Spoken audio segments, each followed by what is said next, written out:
Assalamualaikum warahmatullahi wabarakatuh. Perkenalkan, saya Ribirianti dengan NIM 2311127.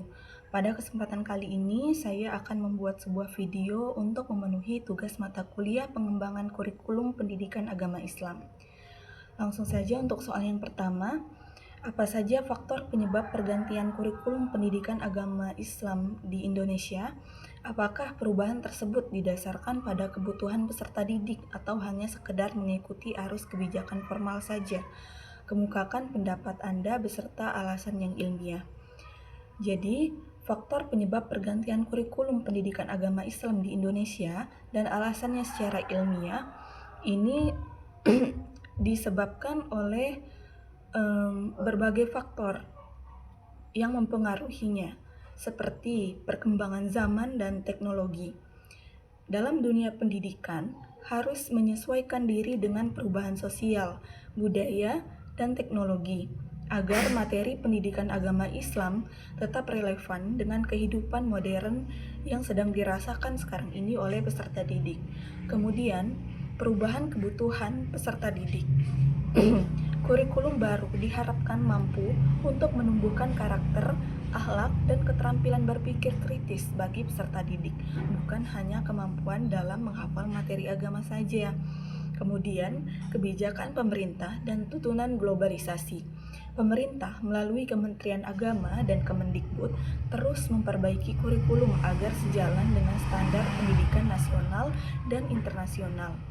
Nah, berdasarkan hasil evaluasi terhadap kurikulum sebelumnya, bahwasanya banyak temuan yang menunjukkan bahwa pendekatan lama yang terlalu berorientasi pada hafalan ini sebenarnya kurang efektif dalam membentuk pemahaman dan sikap religius bagi peserta didik. Nah, pendekatan ilmiah dan pedagogik ini secara ilmiah, teori pendidikan modern menekankan pentingnya pembelajaran kontekstual dan konstruktivistik di mana siswa mampu membangun sendiri pengetahuannya melalui pengalaman belajar. Nah, jadi kesimpulannya adalah perubahan kurikulum pendidikan agama Islam ini bukan hanya semata-mata mengikuti kebijakan formal saja, namun juga merupakan upaya ilmiah untuk menyesuaikan pendidikan agama dengan kebutuhan peserta didik dan juga perkembangan zaman. Kemudian, untuk soal yang kedua adalah bagaimana Anda melihat pergeseran kurikulum pendidikan agama Islam ini dari yang berorientasi pada hafalan bergerak ke orientasi kompetensi, lalu saat ini menuju pendekatan yang menekankan pada pengalaman pembelajaran yang bermakna, menyenangkan, dan mendalam.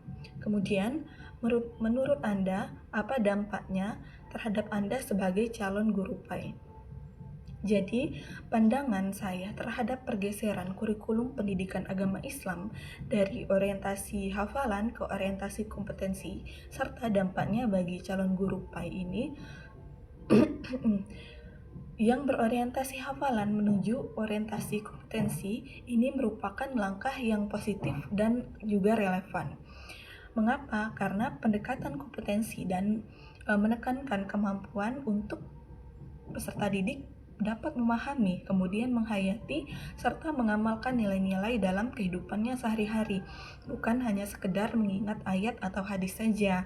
Jadi, saat ini, pembelajaran pendidikan agama Islam ini diarahkan sebagai pendekatan pengalaman belajar yang bermakna, yaitu pembelajaran yang menyenangkan, kontekstual, dan mendalam, di mana siswa diajak untuk berpikir kritis, berinteraksi, dan berkreasi dalam memahami ajaran Islam.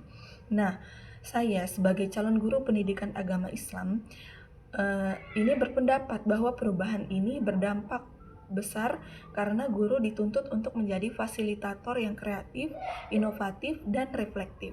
Jadi guru tidak hanya menyampaikan materi saja, namun juga menciptakan suasana belajar yang mendorong siswa untuk mengalami nilai-nilai Islam ini secara nyata.